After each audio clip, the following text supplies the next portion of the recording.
Home Run actually happened because I was inspired by something I read in newspapers, and I thought it would be a great idea for a project, so I brought it to my group mates. And so Matt comes and tells us that he wants to do a documentary about the homeless and how they're being treated down in Kapiolani Park and the struggles that they're going through. So the issue is that a lot of homeless people were putting up tents down in Kapiolani Park in Waikiki, and I guess the local authorities and the people living there didn't take too kindly for that. Now, a lot of people wanted to share their stories with us, but no one really wanted to show up on camera. But we lucked out and we got somebody who offered to do an interview with us, and it turned out pretty good, and we condensed it into the following interview. Okay, I'm from New York. Actually, I had a wrestling scholarship when I was younger. Worked all over the world in construction, making some pretty big dollars. I got run over on the Big Island, actually, and hurt my back, which has kind of brought me down here to see a number of different perspectives. We can't really put these guys in a category because there's so many different ways they got down here, you know, and I've seen some younger people in high school doing documentaries out here, and now I see you guys. We were just talking to a woman, Jason, right here, that's giving us a wave, and she's just an incredible person, brings lunch down here a couple times a week on her own. We ended up being around there right at lunchtime, and there was this woman who came and she started to give all the homeless people food. She bought A bunch of pizzas. She bought like maybe 10 pizzas from Costco, and she brought like drinks and food for them, and she does it, I heard, 3 or 4 times a week. Can you tell us about some of the problems you go through with the police and the authorities? But I guess the biggest problem is we're really not thought of as citizens, and our rights really aren't observed as far as search and seizure. Some of the people are pulled out of their tents, taken pictures of in a demeaning way.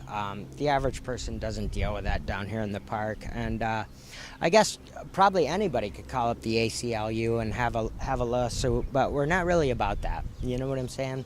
All we want to do is be observed as citizens. I know my taxes were paid for this year, you know, and I'd like to see my rights restored.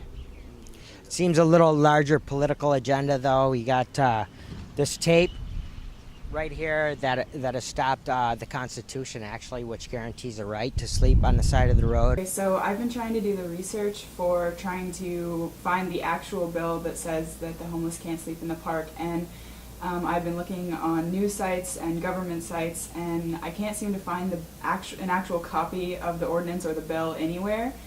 There's a lot of letters from the government talking about the bill, and all of the newspapers like Honolulu Advertiser that I've been looking up say that the homeless have been using a loophole, but I can't seem to find the bill to find where that loophole is. The solution, I believe, it's not going to happen in this generation. We have to be aware of it early on, and it begins at home.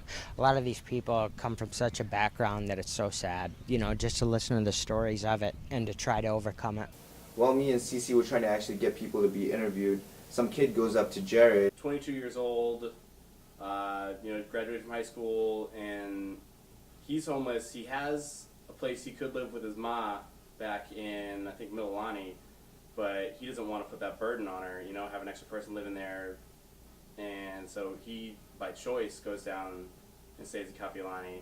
A lot of people that pass by the park area treat the homeless people like shit, and they already have like enough to deal with. A lot of the joggers give them shit all the time when they're jogging by, just yell like rude things, like, you know what I mean, like get a job, bum, shit like that. A lot of the millionaires in the Southern Cal kind of thing are the ones really raising a stink. There's so much going on in the world today. A couple of tents really isn't Watergate, and I can't believe how far it's been blown out of proportion.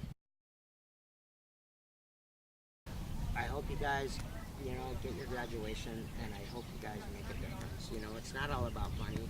You look around all over, our professionals, our president, our Senate, our Congress, everybody's failing us, you know. And you guys, like I mentioned, the next generation, I hope you guys make a difference, and that's what fucking matters. Here, there's my name, girl.